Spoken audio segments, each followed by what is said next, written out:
Nesta última quarta-feira, dia 16 de maio, a Comissão Europeia aprovou o regulamento para barrar a importação e exportação de produtos cuja produção esteja associada ao desmatamento e à degradação florestal. A lista de produtos inclui soja, gado, madeira e café. Alguns aspectos relevantes do regulamento. Primeiro aspecto pouco noticiado. Além de desmatamento livre, o produto precisa ser produzido em conformidade com a legislação do país de produção. A conformidade com o regulamento será apurada mediante processo de auditoria prévia a ser realizada em 3 etapas. Na primeira etapa, o responsável deverá obter informações e documentos como quantidade de descrição do produto, geolocalização e datas de produção. Na segunda, o responsável deverá realizar análise de risco de conformidade. Na terceira, o responsável deverá aplicar medidas de mitigação de risco, como, por exemplo, auditoria de terceiro. A classificação de risco determina o nível de escrutínio e fiscalização. Países de baixo risco, por exemplo, poderão realizar auditoria simplificada, que dispensa as etapas 2 e 3 do processo ordinário de auditoria.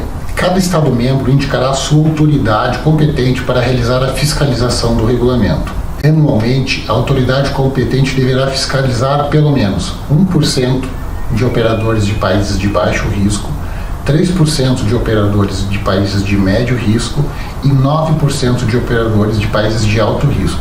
Países de alto risco também terão pelo menos 9% da quantidade total de produto fiscalizado. Mas afinal, o que preocupa mais no regulamento? O regulamento é bastante rigoroso. Na essência, exige que a cadeia produtiva seja integralmente rastreada. Não bastasse o rigor, o regulamento também é marcado por certa insegurança jurídica.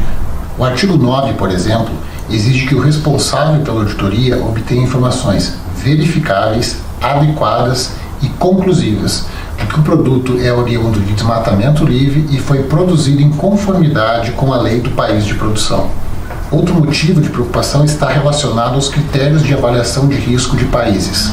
De acordo com o regulamento, a Comissão Europeia deverá levar em consideração na classificação de riscos a taxa de desmatamento e degradação florestal, a taxa de expansão da agricultura e a tendência de produção. Não há qualquer outro critério balizador, simplesmente isso. Mas afinal, o que podemos fazer? Aqui algumas sugestões. Primeiro, o Brasil precisa trabalhar em rastreabilidade. E aqui uma advertência: rastreabilidade não significa exclusivamente investimento em tecnologia. Antes disso, é necessário estabelecer regras padronizadas para rastreamento. Segundo, atuação institucional. O Brasil precisa trabalhar na negociação de regras específicas para delimitar o escopo da auditoria. Terceiro, avaliação de risco. O regulamento prevê que os países produtores possam participar do processo de classificação de risco. O Brasil precisa estar preparado para essa discussão. Estas medidas exigem coordenação entre a iniciativa pública e privada. Ações isoladas serão pouco eficazes. No âmbito internacional, a união de esforços com outros países produtores também seriam relevantes para ampliar o poder de barganha do Brasil na negociação com a União Europeia. A tarefa não é trivial, mas o agronegócio brasileiro está acostumado a grandes desafios.